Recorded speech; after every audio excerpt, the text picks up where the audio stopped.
নমস্কাৰ, নিউজ ৱাইবৰ সমূহ দৰ্শকক স্বাগতম জনাই আগবঢ়াইছোঁ দিনটোৰ কেইটামান গুৰুত্বপূৰ্ণ খবৰ। সামৰিক শাসকৰ ৰঙা চকুলৈ কেৰেপ নকৰি শিলদল ভাঙি ৰাজপথলৈ ওলাই আহিছে ম্যানমাৰৰ প্ৰতিবাদী জনতা। যোৱা 1 ফেব্ৰুৱাৰীত আং ছু কিসহ ম্যানমাৰৰ ৰাষ্ট্ৰপতি, অন্যান্য মন্ত্ৰী আৰু গণতান্ত্ৰিক নেতাসকলক বন্দী কৰি জুণ্টাই ম্যানমাৰৰ শাসন হস্তগত কৰিছিল।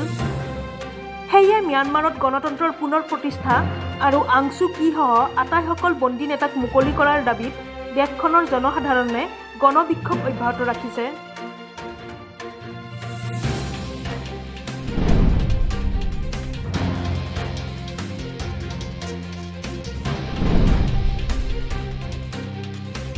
সমগ্ৰ দেশজুৰি পেট্ৰল ডিজেলৰ মূল্য বৃদ্ধিৰ প্ৰতিবাদত ভাৰত পৰিবহণ কল্যাণ কৰ্মী সংঘই 26 ফেব্ৰুৱাৰীত দেশজুৰি চকা বন্ধৰ আহ্বান জনাইছে। সংঘই শীঘ্ৰেই চৰকাৰক পেট্ৰল ডিজেলৰ মূল্য বৃদ্ধি ৰোধ কৰাৰ বাবে দাবী জনায়।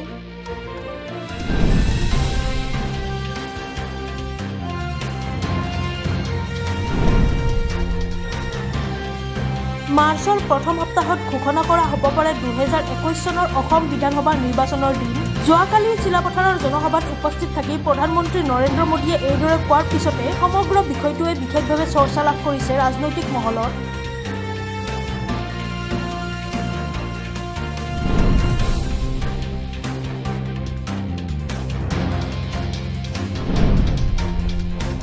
সোমবাৰে ভাৰতত কৰোনা পজিটিভ ৰোগীৰ তালিকাত 14,199 গৰাকী লোক নতুনকৈ যোগ হয়।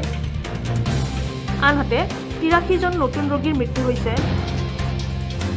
এই নতুন ৰোগীসকল যোগ হোৱাৰ ফলত বৰ্তমান ভাৰতত মুঠ 1,10,05,885 জন কৰোনা পজিটিভ ধৰা পৰাৰ লগতে 1,56,385 জন ৰোগীৰ মৃত্যু হ'ল। আনহাতে 1,06,99,410 জন লোক সুস্থ হৈ উঠিছে।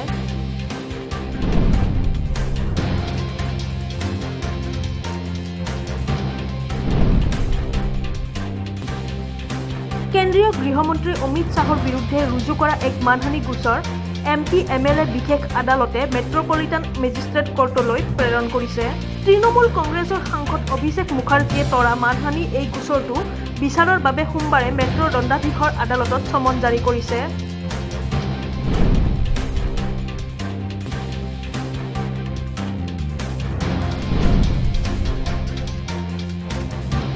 মাৰ্চৰ পৰা কৰোনা ভাইৰাছৰ ভেকচিন প্ৰদান কৰা হ'ব 50,000 ব্যক্তিক। ইয়াৰ উপৰিও স্বাস্থ্য বিভাগৰ তথ্য মতে 1.11 কোটিতকৈও অধিক স্বাস্থ্যকৰ্মীক কৰোনা ভাইৰাছ প্ৰতিৰোধী ভেকচিন প্ৰদান কৰা হৈছে।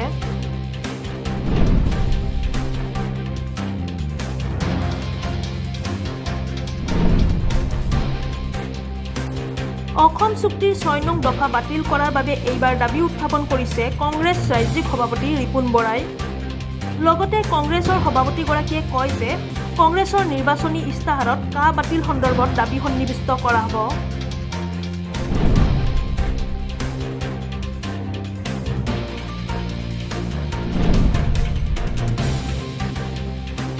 AICCক দাখিল কৰিছে AIUDFে 37টা সমষ্টিৰ তালিকা।